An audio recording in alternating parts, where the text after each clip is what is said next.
दोस्तों नमस्कार।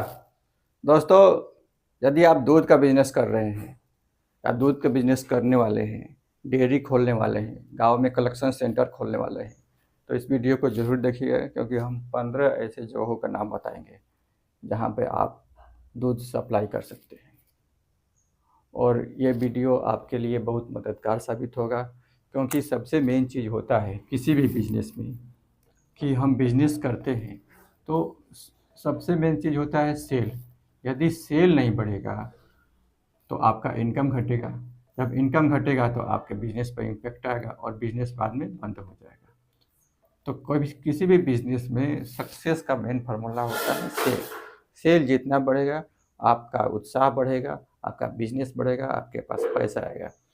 तो इसके बारे में पूरी की पूरी जानकारी होना चाहिए कि यदि आप कोई भी बिजनेस कर रहे हैं तो उस बिजनेस का डिमांड कितना है, उसका मार्केट कितना बड़ा है, उसमें पैसा जो रहेगा वो पैसा फंस जाएगा कि उधारी में चला जाएगा, उधारी में कितना पैसा फंस जाएगा। क्योंकि अगर किराना स्टोर में यही होता है कि पैसा उधारी में फंस जाता है, उधारी में पैसा फंसेगा तो एक बार फंस गया तो वो रिटर्न आने वाला नहीं है। साल 2 साल 3 साल 5 साल कितना पैसा तो रिटर्न भी नहीं आता है।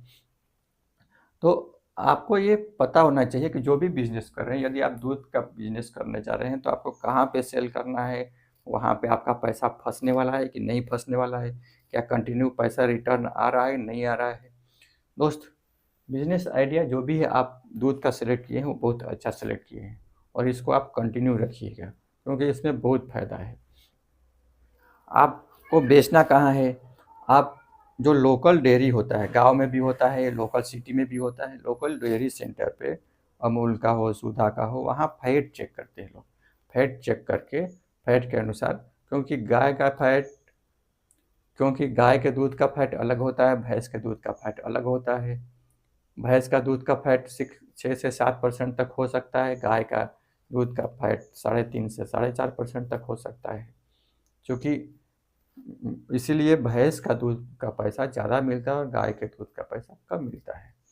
दोस्त, ये जो दूध है ये चाय के दुकान पे आप बेच सकते हैं, क्योंकि चाय दूध से ही बनता है, बिना दूध का तो चाय बनेगा नहीं।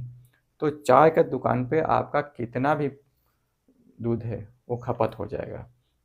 क्यों? क्योंकि आप क्वालिटी मेंटेन कीजिएगा। क्वालिटी जब आप मेंटेन कीजिएगा तो आपका ग्राहक हमेशा आपका ही रहेगा, किसी और के पास वो नहीं जाएगा।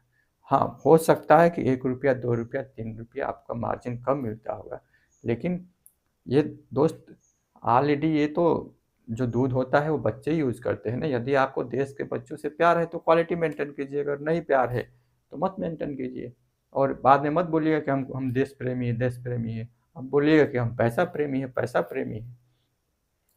ये आप होम डिलीवरी भी कर सकते हैं। फ्री सैंपल दे दीजिए घर में, 4-5 घर में, 10 घर में। बाद में जो उनको अच्छा लगेगा, क्योंकि उनके पास फैट मशीन नहीं होता है, तो यूज करेंगे तो फिर वो आपका परमानेंट ग्राहक बन जाएंगे। सीधी सी बात है। जो छोटे छोटे दुकान होते हैं, दूध के दुकान होते हैं सिटी में, तो वहाँ पे आप सप्लाई कर सकते हैं। मिठाई के दुकान पे आप सप्लाई कर सकते हैं, जहाँ पर मिठाई बनता है, क्योंकि दूध में ही मिठाई बनता है ना। रसगुल्ला वगैरह सब काम है, दूध से ही बनता है। खोआ जो लोग बनाते हैं, खुद खोआ बना के बेच सकते हैं, या खोआ जो लोग बनाते हैं वहाँ पे सप्लाई कर दीजिए। जो लोग पनीर बनाते हैं वहाँ पे सप्लाई कर दीजिए। जो लोग दही और छाछ का बिजनेस करते हैं तो उनको भी दूध का ज़रूरत है, तो वहाँ पे आप सप्लाई कर सकते हैं, या शादी वगैरह के लिए बुक कर सकते हैं। ऑनलाइन दोस्त आप बुक कर सकते हैं। खुद का जो ब्रांड बनाना चाहें तो खुद का ब्रांड बना लीजिए, पैकिंग वगैरह सब करके दूध दही छाछ का आप ब्रांड बना लीजिए। खुद का एक रिटेल शॉप भी कर सकते हैं दोस्त, और फैमिली मेम्बर को रख लीजिएगा। तो आपको 10 रुपया कमीशन, जो 5 से 10 रुपया कमीशन आप लेते हैं, 10,000 20,000, तो आपको खर्च होगा, लेकिन आपका प्रॉफिट सीधे डबल हो जाएगा दोस्त। दूसरी चीज़ ये है कि आप इसको हॉस्पिटल में भी आप सप्लाई कर सकते हैं, और ईजिली जितना दूध हो सके उतना सप्लाई कर सकते हैं। और दोस्त, ये वीडियो अगर अच्छा लगा होगा तो कमेंट जरूर कीजिएगा, और ऐसे दूध पालकों को जरूर शेयर कीजिएगा, गरीबों को भी शेयर कीजिएगा और किसानों को भी।